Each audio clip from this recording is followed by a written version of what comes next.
Hello everyone, welcome to ओकुल में आप सभी का स्वागत है। आइए अपने इस कोर्स लक्ष्य 100 plus 90 days revision series for UPSC CSC prelims 2020 को आगे बढ़ाते हैं। डे 62 में हम लोग पहुंच चुके हैं। ठीक है, हम लोग पहुंच चुके हैं 62वें दिन में। एनवायरमेंट ऑन इकोलॉजी को पार्ट 3 में हम लोग कंटिन्यू करेंगे। ठीक है, और आजकल जिस तरीके से हम लोग थोड़ा सा एनालाइज कर रहे हैं कि आप लोगों का प्यार जो है वो हमारे तरफ बढ़ रहा है, अच्छी बात है। आप लोग जो अपना कोर्स है उसको फॉलो जरूर कर रहे हैं, वीडियोस देख रहे हैं, इसके लिए आप लोगों को ही इससे बहुत ज़्यादा फायदा होने वाला है। और मैं कह सकता हूं कि ये बात मेरी मानने के लिए, चीज़ों को फॉलो करने के लिए और अपना खुद का फायदा करने के लिए आप लोगों का बहुत बहुत शुक्रिया। ठीक है, तो फिर से मैं वही कहूंगा, अगर आप लोग वीडियोस देख रहे हैं बहुत अच्छी बात है, लेकिन मैं ये चाहता हूं कि इस क्विज को, जो हम कोर्स यहां पर लाए हैं, जो क्विज हम आप लोगों के लिए लेके आए हैं, उसको आप रियल टाइम में जाके हमारी वेबसाइट के थ्रू अटेम्प्ट कीजिए। ठीक है, तो नीचे डिस्क्रिप्शन बॉक्स में उसका लिंक दिया हुआ है, वहां से जाके आप कोर्स में एनरोल कर सकते हैं और वहां पर क्विज अटेम्प्ट कीजिए। और यहां पर ये वीडियोस के डिस्कशन देखने के लिए इस चैनल को जरूर सब्सक्राइब कर लीजिए और बेल आइकन प्रेस कर लीजिए, सो दैट की नोटिफिकेशन जो है वो मिस ना हो। तो जो लोग फॉलो कर रहे हैं, जिन्होंने फॉलो करना स्टार्ट कर दिया है, उन लोगों से ही मेरी रिक्वेस्ट है कि प्लीज अपने फ्रेंड्स, अपने लोगों के साथ, अपने दोस्तों के साथ इस चीज को शेयर करें। और मैं कहूंगा एक नया वर्ड है कि आप इस चीज को शेयर ना करें, आप इस कंसेप्ट को कोरोनाइज कर दें। ठीक है, मैं कहूंगा कोरोनाइज कर दें। कोरोनाइज करने का मतलब है कि जिस तरीके से कोरोना का वायरस है जो विस्तार पूर्वक फैल रहा है, उस तरीके से आप चीजों को फैलाएं। ठीक है, नेगेटिव सेंस में इस वर्ड को नहीं लीजिए। इसका मतलब है टू मेक इट वायरल। इसको वायरल बना दीजिए चीजों को, कि लोगों के बीच में ऐसे फैला दीजिए कि कुछ इस तरीके का कोर्स है, कुछ इस तरीके की चीजें हैं जो यहां पर चल रही हैं, जो कि आप लोगों के लिए बहुत ज्यादा ही हेल्पफुल होने वाली है। ठीक है, तो चलिए आज के दिन का डिस्कशन स्टार्ट करते हैं। देखते हैं आज के दिन के 5 क्वेश्चन क्या है। ठीक है, तो चलिए पहले क्वेश्चन के साथ स्टार्ट करेंगे। देखेंगे पहला क्वेश्चन क्या है। यह है पहला क्वेश्चन दिन का कि विद रेफरेंस टू टेरेंट्यूला। ठीक है, टेरेंट्यूला है एक क्या चीज है, देखते हैं कि स्पीशीज है। Recently seen in the news, consider the following statements। पहला है it is a critically endangered species। ठीक है, जो IUCN की लिस्ट होती है, that is International Union for Conservation of Nature and Natural Resources, वो ये कैटेगराइजेशन करता है और उसकी लिस्ट के अकॉर्डिंग ये क्रिटिकली एंडेंजर्ड है, पहली चीज। दूसरा है it is endemic to India. Endemic का मतलब है कि ये सिर्फ इंडिया में पाया जाता है। ठीक है, और तीसरा है it is commonly known as peacock parachute spider. इसको पीकॉक पैराशूट स्पाइडर भी बोला जाता है। ठीक है, तो इनमें से कौन से स्टेटमेंट सही है आप लोग बता सकते हैं। 15 सेकंड का टाइम एज यूजुअल आप लोगों के पास रहेगा, उसके बाद हम इसके बारे में डिस्कस करते हैं। टेरेंट्यूला, ठीक है, IUCN के according critically endangered, endemic to India, और इसको बोला जाता है पीकॉक पैराशूट स्पाइडर। कौन सा स्टेटमेंट सही है ये आपको बताना है। देखिए ये जो तीनों ही स्टेटमेंट सही हैं, ये बिल्कुल सही है जो दी गई हैं, तो यानी कि इसका जो ऑप्शन सही बनेगा दैट इज ऑप्शन डी। ठीक है, तीनों ही स्टेटमेंट सही है। आइए इसके बारे में जान लेते हैं थोड़ा सा, ये चीज क्या है। देखिए ये टेरेंट्यूला जो है ये इस तरीके से दिखता है, ये एक स्पाइडर है। ठीक है, स्पाइडर है यानी कि जिसको मकड़ी बोलते हैं आप लोग, स्पाइडर। ठीक है, बिलोंगिंग टू द जीनस, इसका जो जीनस है दैट इज पोइसिलोथेरिया। ठीक है, नाम याद रख सकते हैं, कभी कभी यूपीएससी इस तरीके के क्वेश्चंस में भी इन चीजों को इंक्लूड कर लेता है। ठीक है, commonly known as peacock parachute spider और गूटी टेरेंट्यूला। ठीक है, ये भी इसका नाम है और ये पाया गया था पिछले साल, अगर हम बात करें तो लास्ट ईयर इसको देखा गया था इन दी पक्कामलाई रिजर्व फॉरेस्ट। ठीक है, और ये कहां है, in the Villupuram district of Tamil Nadu. तो वहां से ये क्वेश्चन इंपॉर्टेंट बना है कि वहां पर इसको देखा गया था।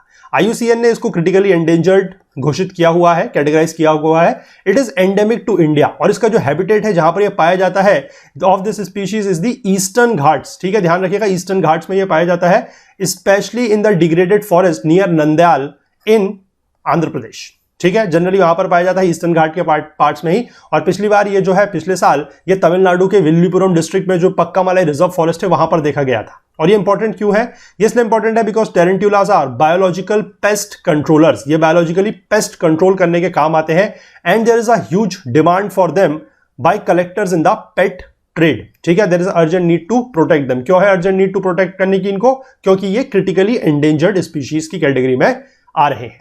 ठीक है, चलिए आगे बढ़ेंगे। दूसरा क्वेश्चन देखेंगे दिन का क्या है। With reference to red plus, REDD plus है, इसके रिगार्डिंग कुछ स्टेटमेंट्स दिए गए हैं।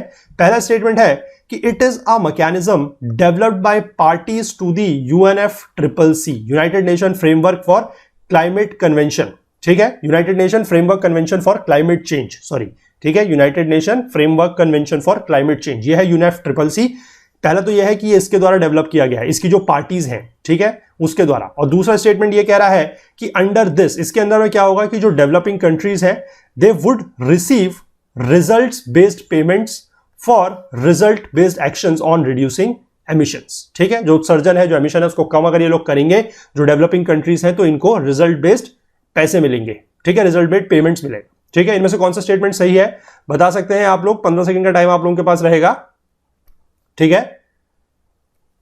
रेड प्लस, ये कुछ टर्म्स ऐसे हैं, रेड प्लस है, UNFCCC है, ये बहुत ज्यादा इंपॉर्टेंट है। एनवायरमेंट इकोलॉजी की अगर हम बात करें तो इसमें से क्वेश्चंस आने के चांसेस जो है वो बहुत ज्यादा रहते हैं, ठीक है। चलिए, तो इसका ऑप्शन सही है, यानी कि जो दोनों के दोनों स्टेटमेंट है, statement A and statement 1 and statement 2 दोनों ही सही हैं, ठीक है। आइए जल्दी से इसके बारे में देखते हैं क्या चीज है ये। Red plus is a mechanism, ये मैकेनिज्म है that is developed by the parties to the United Nation framework convention on climate change, ठीक है, UNFCCC। It creates a financial value for the carbon stored in forest, ठीक है। Carbon stored in forest यानी कि आप इसको बोलते हैं कार्बन स्टॉक, ठीक है। अगर आप लोगों को कार्बन स्टॉक पता है तो बहुत अच्छी बात है, नीचे कमेंट सेक्शन में बताइए। और अगर नहीं पता है, ठीक है, अगर नहीं पता है, कार्बन स्टॉक के बारे में आइडिया नहीं है, तो इसी चैनल पर जहां पर आप ये वीडियो देख रहे हैं, यहां पर एक ISFR that is India state of forest report जो है 2019, उसको लेकर एक सीरीज स्टार्ट की गई है। वहां पर हमने डिटेल में बात करी है अबाउट दी कार्बन स्टॉक, ठीक है। और फॉरेस्ट कार्बन स्टॉक क्या होता है, कार्बन सीक्वेस्ट्रेशन क्या होता है, ये सब चीजें हमने वहां पर डिटेल में डिस्कस की हुई है। तो आप चाहें तो जाके इसको भी सर्च कर सकते हैं इसी चैनल के थ्रू, वहां पर प्लेलिस्ट बनी हुई है ISFR that is India state forest report, और वहां पर से आप इन चीजों को अच्छे से समझ सकते हैं, ठीक है। और वो रिपोर्ट भी मैं बता रहा हूं कि बहुत ज्यादा इंपॉर्टेंट है, क्योंकि वहां से भी क्वेश्चन जो है वो आने के चांसेस रहते हैं एग्जाम में, ठीक है। UPSC उसमें से भी क्वेश्चन पूछता है, और जाके उस सीरीज को देखिए, आपको पता लगेगा कि कितने डिटेल में, कितने है समरी, लेकिन हमने कितने डिटेल फॉर्म वे में उसको डिस्कस किया है, बिल्कुल रेलिवेंट पॉइंट्स, रेलिवेंट टॉपिक्स वहां पर डिस्कस किए हैं, जिनमें से अगर आप उनको देखेंगे तो वहां पर तो आपके क्वेश्चंस आने के चांसेस जो है वो काफी ज्यादा है, ठीक है। चलिए, ये करेगा क्या, देखिए, it creates the financial value for the carbon stored in forest by offering incentives, ठीक है, इंसेंटिव्स देगा for the developing countries to reduce emissions from forested lands and invest in low carbon paths to sustainable development, ठीक है। Developing countries को क्या मिलेगा, they would receive यही जो रिजल्ट बेस्ड पेमेंट्स है फॉर रिजल्ट बेस्ड एक्शंस।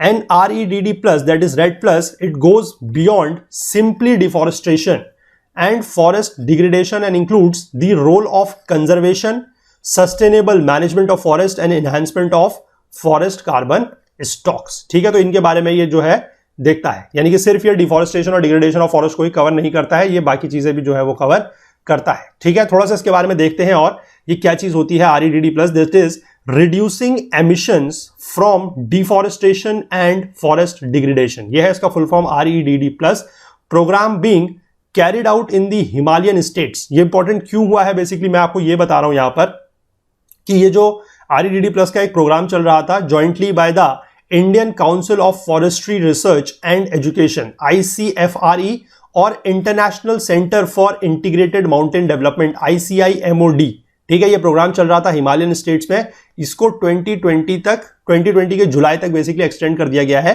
ठीक है, यानी कि जो टाइम अभी चल रहा है वहां पर, तो इसलिए ये क्वेश्चन जो है इंपॉर्टेंट है, और वहां से ये REDD प्लस जो है, रेड प्लस, इसका कंसेप्ट जो है वो आया है, ठीक है। इसके बैकग्राउंड में जाके चाहे तो इससे पहले एक ऑर्गेनाइजेशन या एक इस तरीके का वो और आया था प्रोग्राम, दैट वाज REDD, ठीक है। तो इसके बारे में भी जाके आप चाहें तो पढ़ सकते हैं, ये भी इंपॉर्टेंट है, लेकिन REDD प्लस ज्यादा इंपॉर्टेंट है क्योंकि ये कंटेक्स्ट की वजह से, ठीक है। चलिए, अगला क्वेश्चन देखेंगे दिन का क्या है। यह है, देखिए, दिन का तीसरा क्वेश्चन, ये भी बहुत एक इंपॉर्टेंट कन्वेंशन है, दैट इज UNCCD, ठीक है, United Nation convention to combat desertification, ठीक है। इसी के रिगार्डिंग स्टेटमेंट्स दिए गए हैं। पहला है, it is a legally binding international agreement, ये लीगली बाइंडिंग है, एक एक वर्ड पर ध्यान दीजिएगा, ठीक है। लीगली बाइंडिंग है, यानी कि जो इसकी पार्टीज हैं उनके ऊपर ये बाइंड है और लीगली बाइंड है, ठीक है। और इंटरनेशनल एग्रीमेंट है, linking environment and development to sustainable land management, पहला, ठीक है। और दूसरा है, it is formed as a result of the Rio's conference agenda 21, ठीक है। चलिए, तो कौन सा स्टेटमेंट इनमें से सही है ये आपको बताना है, दोनों में से, स्टेटमेंट 1 एंड स्टेटमेंट 2। 15 सेकंड का टाइम आप लोगों के पास रहेगा, ध्यान रखिएगा। Statements are regarding United Nation convention to combat desertification, ठीक है, UNCCD, ठीक है। चलिए देखिए, दोनों ही स्टेटमेंट फिर से सही है, ऑप्शन सी इसका सही बनेगा। ठीक है, आइए इसके बारे में जानते हैं थोड़ा सा, क्या चीज है ये। स्टैब्लिश हुआ है 1994 में, ठीक है, 1994 में स्टैब्लिश हुआ है, आज से लगभग इसको 26 साल हो चुके हैं। It is the sole legally binding international agreement linking environment and development to sustainable land management. ठीक, it is the only convention stemming from a direct recommendation of the Rio's conference agenda 21। ठीक है, ये Rios conference क्या है, कब हुई है, ये थोड़ा सा आप नीचे मुझे कमेंट सेक्शन में बताइएगा। ठीक है, ये हर चीज मैं आपको यहां पर नहीं बता रहा हूं, आप मुझे बताइएगा कि रियोस कॉन्फ्रेंस जो है वो कब हुई थी। ठीक है, चलिए, और 2006 में इस कन्वेंशन को पब्लिसाइज करने के लिए 2006 को यानी कि 2006 को डिक्लेयर किया गया था as a international year of deserts and desertification. ठीक है, कन्वेंशन किस चीज को एड्रेस करता है, किन जगहों को एड्रेस करता है, specifically the arid, semi arid and sub dry humid areas, जिनको बोला जाता है ड्राईलैंड्स। ठीक है, where some of the most vulnerable ecosystems and people can be found. ठीक है, 197 जो पार्टीज हैं इसकी यूएनसीसीडी की, उनका एम क्या है कि through partnership to implement the convention को इंप्लीमेंट कराना है and to achieve the sustainable development goals. ठीक है, और जो एंड गोल है is to protect the land from over use, कि लैंड का जो है वो ओवर यूज नहीं होना चाहिए, एंड ड्राउट से बचाना है, उसको सूखा पड़ने से भी बचाना है, so that it can continue to provide food, water and energy. ठीक है, और ये इंटरनेशनल ऑर्गेनाइजेशन है, ये इंटरनेशनल एक कन्वेंशन है, तो इंडिया में जो इसकी नोडल मिनिस्ट्री है, यानी कि जो इसको इंप्लीमेंट कराने में इंडिया में काम कर रही है जो ministry, that is your ministry of environment, forest and climate change. ठीक है, इंपॉर्टेंट है, ध्यान रखिएगा। क्वेश्चन इंपॉर्टेंट इसलिए हुआ है क्योंकि जो इसकी COP 14 थी, that is conference of parties 14, वो लास्ट ईयर आपके 2019 में न्यू दिल्ली में हुई थी। ठीक है, किसकी, UNCCD की कॉन्फ्रेंस ऑफ पार्टीज की बात कर रहा हूं मैं, कॉन्फ्रेंस ऑफ पार्टीज 14। ठीक है, तो इसलिए क्वेश्चन इंपॉर्टेंट है। ठीक है, चलिए अगले क्वेश्चन की तरफ बढ़ेंगे, देखते हैं अगला क्वेश्चन क्या है दिन का। यह है दिन का अगला क्वेश्चन। एक और इंपॉर्टेंट वाइल्ड लाइफ सेंचुरी की बात यहां पर मैं कर रहा हूं, that is Amchang wild life sanctuary is located in which of the following state. कल हमने बात की थी एक और इंपॉर्टेंट वाइल्ड लाइफ सेंचुरी की, जिसका नाम था रायगंज वाइल्ड लाइफ सेंचुरी। ठीक है, जो वेस्ट बंगाल में पाई जाती थी, कुलिक बर्ड सेंचुरी भी उसको बोलते थे। ठीक है, और आज हम बात कर रहे हैं आमचांग वाइल्ड लाइफ सेंचुरी के बारे में, तो इसके बारे में आप लोग जवाब दीजिए, फिर इसके बारे में हम डिस्कस करेंगे, देखते हैं क्या है ये। तो 15 सेकंड का टाइम आप लोगों के पास है। आमचांग वाइल्ड लाइफ सेंचुरी किस स्टेट में, किस राज्य में स्थित है, आसाम, वेस्ट बंगाल, मेघालय या मणिपुर। ठीक है, ईस्टर्न या नॉर्थ ईस्टर्न साइड में ही है, ये ऑप्शन से पता लग रहा है आपको। ठीक है, देखिए ऑप्शन इसका ए सही है, यानी कि ये आसाम में है। हमने कल बात की थी रायगंज वाइल्ड लाइफ सेंचुरी की, वो है वेस्ट बंगाल में। ठीक है, तो आइए इसके बारे में पढ़ते हैं क्या है ये चीज।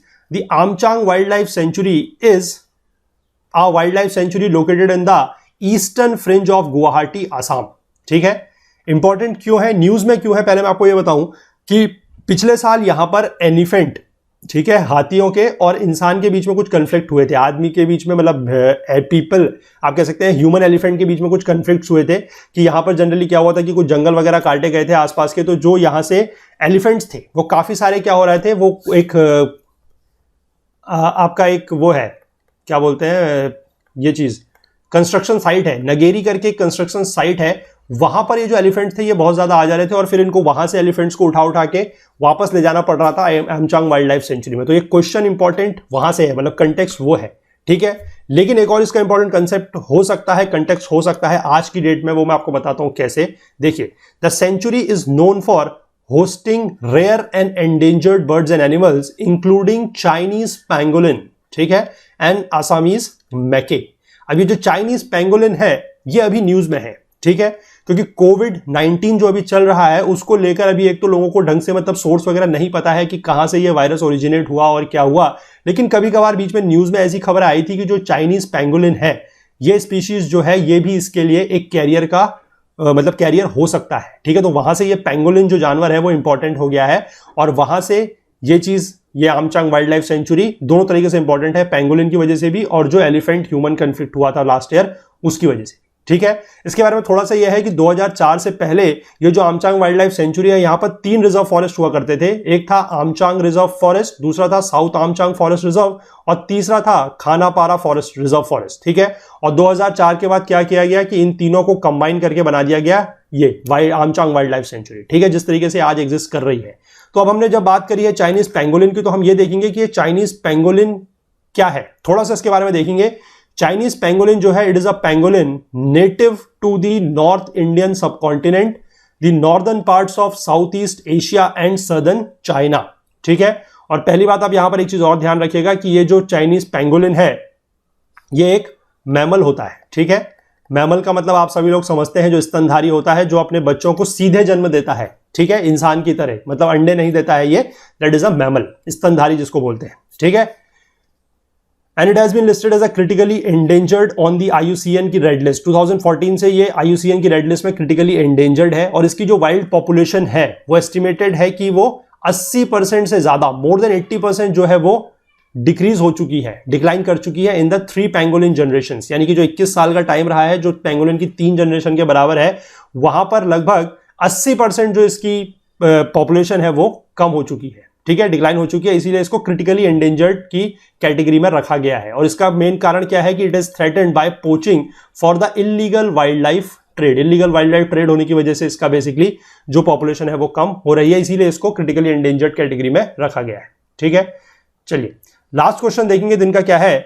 With reference to climate resilient operating system promotion council, that is CROPC।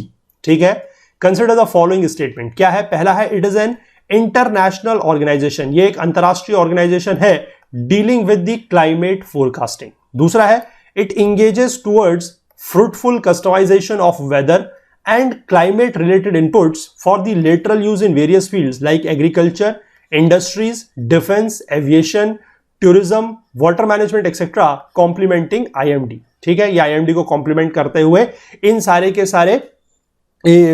सारे जो फील्ड्स हैं इनके लिए इनपुट प्रोवाइड करता है, क्लाइमेट रिलेटेड इनपुट्स। ठीक है, तो कौन सा स्टेटमेंट सही है ये आप लोगों को बताना है। ठीक है, 15 सेकंड का टाइम आप लोगों के पास रहेगा। CROPC, that is climate resilient observing systems promotion council. ठीक है, एक एक वर्ड पे ध्यान दीजिएगा तब इसका जवाब दीजिएगा आप लोग। देखिए ऑप्शन बी इसका सही है, यानी कि 2 स्टेटमेंट सही है। 1 स्टेटमेंट सही इसलिए नहीं है क्योंकि ये क्लाइमेट फोरकास्टिंग के साथ तो डील करता है, ये पार्ट तो बिल्कुल सही है, लेकिन जो सही नहीं है वो ये वाला है कि ये इंटरनेशनल ऑर्गेनाइजेशन नहीं है। ठीक है, आइए इसके बारे में पढ़ेंगे थोड़ा सा हम लोग, इंपॉर्टेंट है ये भी। Climate resilient observing systems promotion council, which is abbreviated as CROPC, has been formed as non-profit organization। ये एक NGO है under section 8।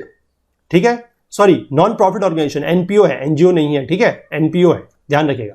Section 8 of the companies act 2013 to act as an interface between the central early warning agencies, line departments, state, community, NGOs and other stake holders. ठीक है, करता क्या है देखिए, CROPC under the regulatory framework of Indian meteorological department, that is IMD, will function as centre for promotion of climate resilient observing systems and public notification system for various hazards due to climate change extremities. ठीक है, अब इसके आगे बारे में और देखते हैं थोड़ा सा। CROPC would also engage towards fruitful customisation of weather and climate related inputs. ठीक है, for its lateral use in various fields. कौन कौन से फील्ड्स हैं? एग्रीकल्चर में, industries, defence, aviation, tourism, water management etcetera, complementing IMD, यानी कि IMD को कॉम्प्लीमेंट करेगा बट नॉट कंपिटिटिव, कंपटीशन नहीं देगा, कॉम्प्लीमेंट करेगा। ठीक है, थोड़ा सा इसके बारे में और देखेंगे कि इंपॉर्टेंट क्यों हुआ है। पिछले साल फॉर द फर्स्ट टाइम एक रिपोर्ट आई थी, that was a mid monsoon 2019 lightning report. ठीक है, इसने क्या किया था, has mapped lightning strikes across the country and the lives they have claimed. ठीक है, जो बिजली गिरती है उसके बारे में एक रिपोर्ट यहां पर इन्होंने पब्लिश की थी। ठीक है, और ये रिपोर्ट जो है इसी ने पब्लिश की थी by the CROPC, which is a non profit organisation that works closely with the Indian meteorological department IMD। तो वहां से ये क्वेश्चन इंपॉर्टेंट बना है, वहां से इसका कंटेक्स्ट आया है, और बाकी इसके बारे में क्या चीज है, ये किसके साथ काम करता है, किस तरीके से काम करता है, ये हमने यहां पर देख लिया। ठीक है, तो ये थे आज के दिन के 5 क्वेश्चंस। आई होप आप लोगों में से कुछ ने जरूर अटेम्प्ट करे होंगे, और काफी सारे अब आप लोग वीडियोस देखना स्टार्ट कर रहे हैं, बहुत अच्छी बात है। इससे बढ़िया कोई बात नहीं हो सकती कि अब आप लोगों को लग रहा है कि ये कोर्स वाकई आप लोगों तक पहुंच रहा है, आप लोगों को काफी पसंद भी आ रहा है। उसके लिए बहुत अच्छा लग रहा है हम लोगों को भी कि हम लोगों की जो मेहनत है वो आप लोगों के लिए सफल हो रही है। तो अगर आप लोगों को कोई कमेंट है, कोई डाउट है, तो वो नीचे आप कमेंट सेक्शन में जरूर लिख सकते हैं।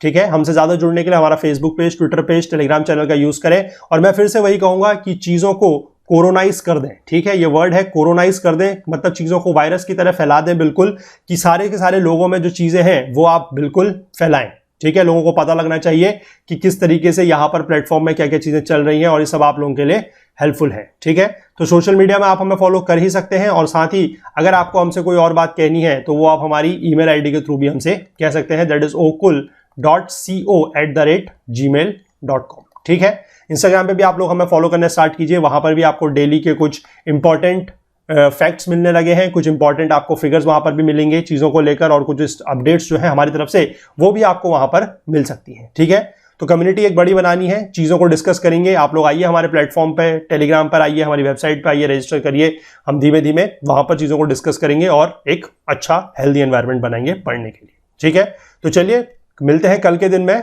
एनवायरमेंट एंड इकोलॉजी को ही कंटिन्यू करेंगे अभी हम 1 या 2 क्लासेस में और एटलीस्ट, उसके बाद अगर और रहेगा तो और भी कवर कर सकते हैं, लेकिन फिलहाल 1 या 2 क्लासेस में हम इसको जरूर कवर करेंगे। और ठीक है, तो चलिए मिलते हैं कल के दिन में नए 5 क्वेश्चंस लेके इकोलॉजी एंड एनवायरमेंट के ही। तब तक अपना बहुत बहुत ख्याल रखिएगा। Please do take care of yourself.